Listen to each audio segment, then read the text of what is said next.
Hello,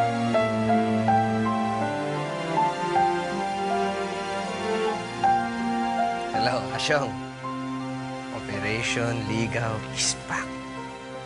Yes! Yes! Matutuloy na ang panliligaw ni Rocky kay Ma'am Gabi! Yes! Akala ko mapupurnada ka na, bro! Napansin ko kasi may feelings pala siya para sa akin eh. Ang kailangan lang pala matauhan. Okay pa, so iha. Munti ka na raw nakagat ng tigre dun sa New Haven, ah. Abuela, I'm okay. Saka, it was all a stupid mistake. Andun naman si Simon, saka si Rocky para isave ako. Napakaganda ng alaga ko. Biro niyo po. Dala-dalawang lalaki pa yung nagkakandara pa para lang sagipin siya. Eh, ba't hindi mo nalang inuntog sa pader? Baka matauhan. Eh kung ikaw yung iuntog ko, no? Eh, hindi nga umepekto yung unang strategy. Sabi mo, kailangan palabasin ko na mas macho ko, tigasin kay Simon. Eh, kakaporma ko. Munti ka na kumakain ng tigre. Ikaw kaya makain ng tigre, oh. Naku, Auring, huwag kang magsasalita ng ganyan.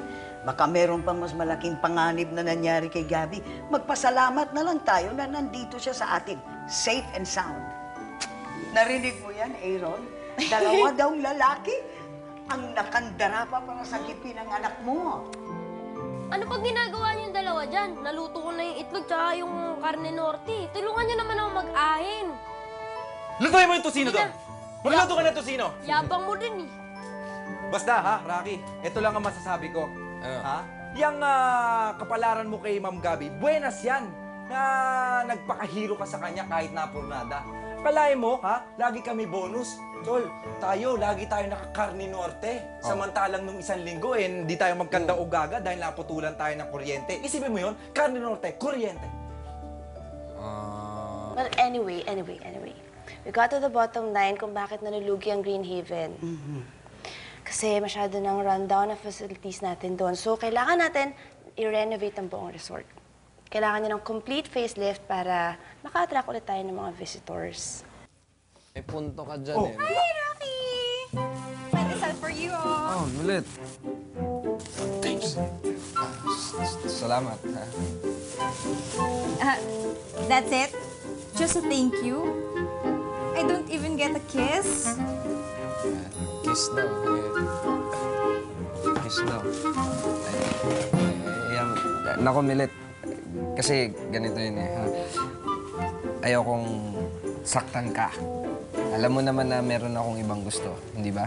Pero alam mo, Gabi, it takes time to do all those things. You know, we need a lot of time to think about that. But Lola, it doesn't end there. May nahuli pa kami lalaki na gustong isabotage yung Blue Escape during the auction. Akalain mo, nagpakawala siya ng daga. Feeling ko talaga may gustong sumira ng negosyo natin eh. No way, never, nunca. It's not gonna happen. Mom! Come on! Ano ka ba naman? It's the only way. Sige na, malapit na yon. Come on! I don't want to celebrate my birthday. I don't want to throw a party. First and foremost, naaalala ko kung gaano ako katanda or tumatanda. May I correct that? Pagkatapos ipagkakalat ko pa sa ibang tao? No!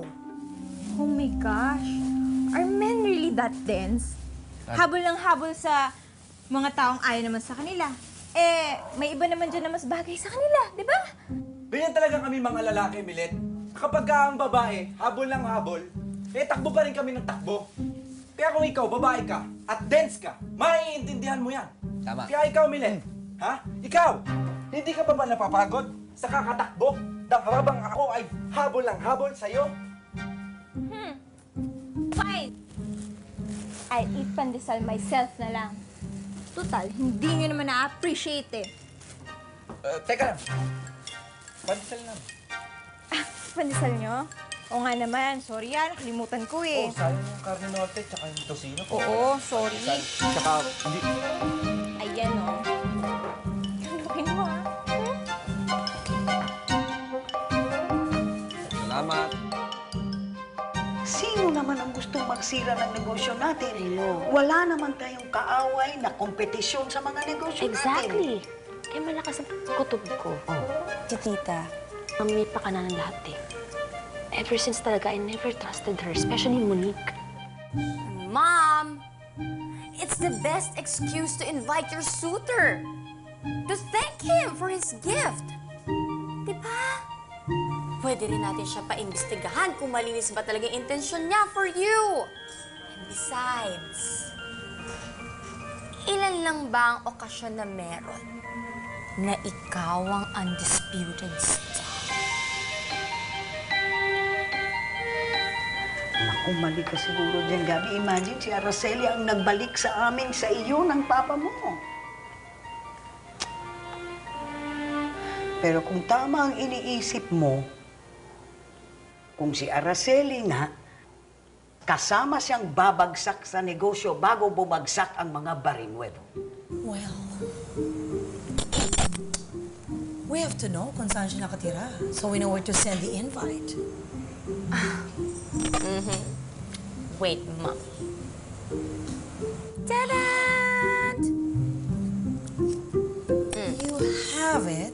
Of course. Well, Mom, when it comes to boys, I'm always one step ahead. You are indeed my daughter. Of course. Well, kung gising na sana si Papa, I'm sure alam niya kung anong gagawin.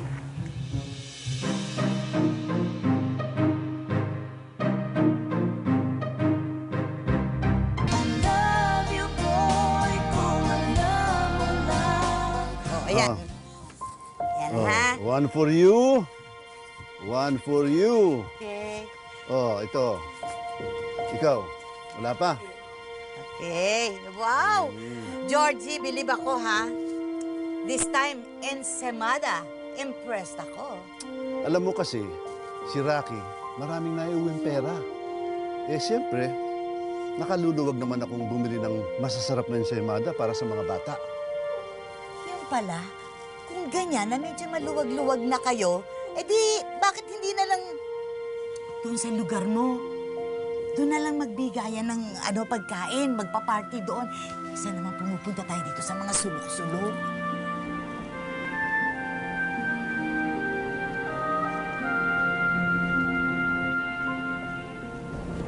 What's wrong, sweetie? Wala. Baka pagod lang ako. Yan kasi, ikaw, biyahe ka ng biyahe. Yan tuloy, nalupat ka. Okay lang. Whitey, ang sabi ko, nakakaluwag. Hindi ko sinasabing maluwag na ang mga tornilyo ng utak namin. At saka, paano tayo magkakasya sa bahay? Eh, ang liit-liit nun. Then nagkarayot. Yes. Yes. Ahmed, I know you're in there. I can hear your voice. Aling White! Ay, si Lolo George! Ito naman, akala mo naman may nangyayaring masama kung makatawag ka. Asa ba? Eh ano pa, edi ayan, namimigay sa looban, oh. Ay, sa'yo lang naman Papahinga pala. lang ako, sakit ang likod ko. Bakit ba? Aling White, talagang dead na dead kayo dyan kay Lolo George, no? Tingnan niyo yan, nagtitiis kayo. Hindi na kayo makayuko. Talagang nagbibigay kayo ng mga pagay sa mga bata. Makasama lang si Lolo George. Ano ka ba? Bakit? Sakit mo magsalita. Talaga namang nasa kalooban ko naman itong ginagawa ko, no? Bukal sa loob ko. I'm coming out. Come out.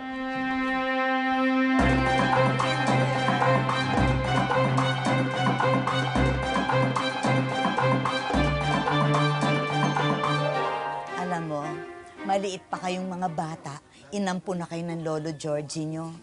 Sa kagustuhan niya na ilayo kayo sa masamang impluensya ng lansangan na hindi nga nagkakasya para sa sarili niya yung kita niya. Maibigay lang sa inyo, mapakain kayo, mapalaki niya kayo. Kung pwede nga lang, ampunin niya ang lahat ng bata dito sa lugar natin. Kaya naman alam mo, kahit na sinong babae ay matutuwa sa kanya at sino namang hindi magkakagusto sa kanya. Dahil nakikita ko ang pagiging sensitibo niya sa pangangailangan ng ibang tao. Maluwag ang kanyang puso. Bukas ang kanyang puso sa lahat ng bagay. Alam kong magiging mabuti siyang ama. kahit wala siyang pera, puno naman siya ng pagmamahal.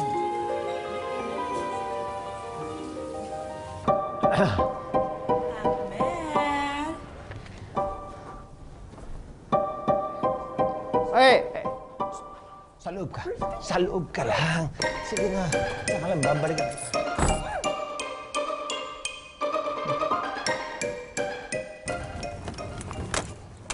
Wow! Ang daming balloons sa kotse. Are those for me? Ay, sorry, ma'am. Sorry po. Ay, hindi po. Sorry. Actually, para huto talaga sa mga bata sa lugar namin. Binibigyan ho namin sila ng mga ganito every Saturday. O kaya ho, minsan linggo. Basta ho pag may pagkakataon talaga. Opo. Dami naman. Ma'am, siya nga ho pala. Pasensya na ho kayo kung... alam ko hindi to talaga pwede, pero pasensya na kung ginamit ko to sa sakyan nyo para kunin tong mga lobo. Okay lang, Rocky. Total, tapos naman na yung trabaho ko eh. Teka nga, may children's party ba sa inyo? Thank you, sir. Asyo, sigurado ka mang epekto sa strategy natin. Uy, subukan lang natin. Peking party naman yan, hindi naman matutuloy. Tsaka, pogi points lang ba? Sigurado. Ma'am, di bali na po Ay, kukunin na po namin alis na po kami. May ayusin pa kami dun eh. Opo, putama na si Boy. Rocky, hatid mo na sila. Ang dami nilang dalawa. Naku, hindi na po. Malalaki na ho sila. Kaya na nila akong mag-commute. Hey, Gabby. Simon!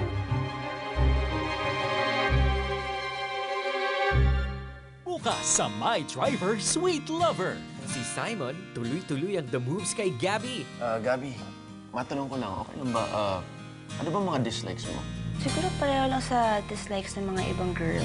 Si Rocky naman, nagpapa-impress pa din sa girl of his dreams. Para huto talaga sa mga bata sa lugar namin. Bakit mo naman kasi minamalit yung ginagawa mo dun para sa mga bata? I think it's very heroic. Maging success kaya ang plano niya? Tatamaan ka na sa akin! Hoy! Eto, nakita mo to? O mag-backfire kaya ito? Nabilog, malaking bilog, maliit na bilog.